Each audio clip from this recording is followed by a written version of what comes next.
Magandang gabi po. Update tayo ngayon guys. Mayroon pong update ngayon tungkol sa virus. Mag-ingat lang po tayo mga idol. Paghandaan lang po natin itong mangyayari o darating.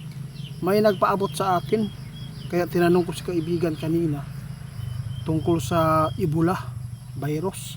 Mayroon pong namatay doon sa ibang bansa.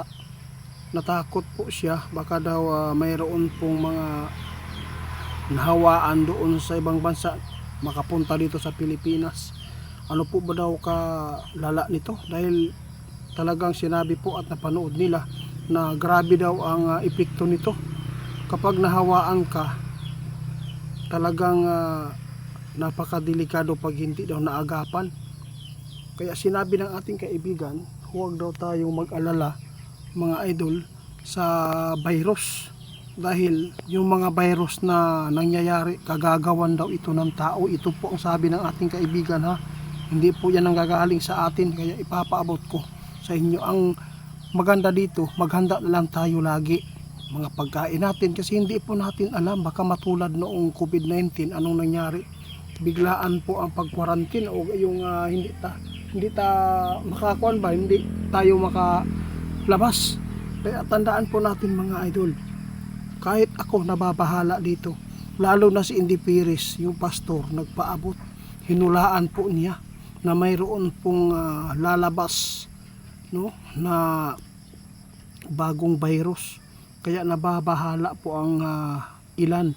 At mayroon pang tubig na hinuhulaan po ng babae na manggagamot kapag June 1 at hanggang sa 15, mag-ingat tayo. Huwag tayo daw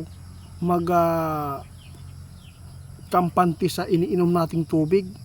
Marami daw mga bata magkakasakit at napakarami daw ang magkaroon ng bakterya ng mga bata, virus. Mga idol, tandaan po natin itong mga ipinapaabot po nila mga idol, kung mangyayari ba ito. Pero si kaibigan, hindi naman po siya nagpanik kanina. Sabi po niya, tao po ang gumagawa nito, kaya hindi po tayo dapat matakot. Dahil si kaibigan mismo nagsabi, kung mailayo, kung gusto ninyo na malayo tayo sa kapahamakan, yung tubig na iinumin natin kailangan malinis at close lagi. Yun po ang sinabi ng ating kaibigan. Lalo na ngayon ay napakarami po ang nasawi sa daga mga idol, ihi ng daga, yung daga na taas yung simod. Yun po ang napakadelikado pag na ihian po ang ating tubig. Kailangan po close lagi. Yun po, huwag tayong uminom ng tubig sa balon na open, ha. Talagang pag open, marami talagang mga palaka dyan o kamprag, no, kahit ano na lang pong mga insekto ang pwedeng dumapo doon. Huwag kayong uminom kung hindi ninyo matanggal yan, yung old na tubig. Dapat po tanggalin before ninyo gamitin. Kasi si kaibigan kanina nagpaabot siya sa atin, sabi po niya, itong nangyayari ngayon kagagawan po ito ng tao. Tao po ang ano po dito mga idol, tao po, yun po ang totoo. Kaya tandaan natin, huwag tayo magpalinlang ngayon, no. Kunan natin po ang nangyayari noong COVID-19. Napakarami po ang nagsisisi sa ginagawa ng iba na pinipilit nila na vaccine, di ba? Marami po ang napapahamak. Kaya tandaan natin mga idol, kapag ginagawa o kagagawa ng tao itong mga virus, huwag tayong matakot. Dahil po ang dapat nating katatakutan yung hindi kagagawa ng tao mga idol. Dahil kapag hindi kagagawad po ng kalamidad at saka yung krisis, pero kung digmaan mga idol, yun po ang dapat nating bantayan, ha? Kagagawan ng tao yan mga idol, yung digmaan. Pero yung mga virus lang mga idol, huwag kang matakot.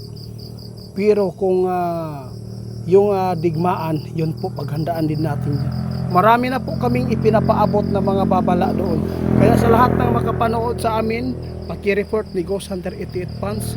Guys, yung mga hula ngayon na napapaabot sa social media, huwag kayong matakot. No? Kunin po ninyo ang kanilang mga ipinapaabot sa social media. Kunin po ninyo, gawin po ninyong pag-iingat. No? Gawin po natin ang ikakabuti, huwag gawin ang makapagbigay ng kapahamakan sa atin, lalo na sa mga bata. Huwag natin pong hayaan na malinlang pa tayo.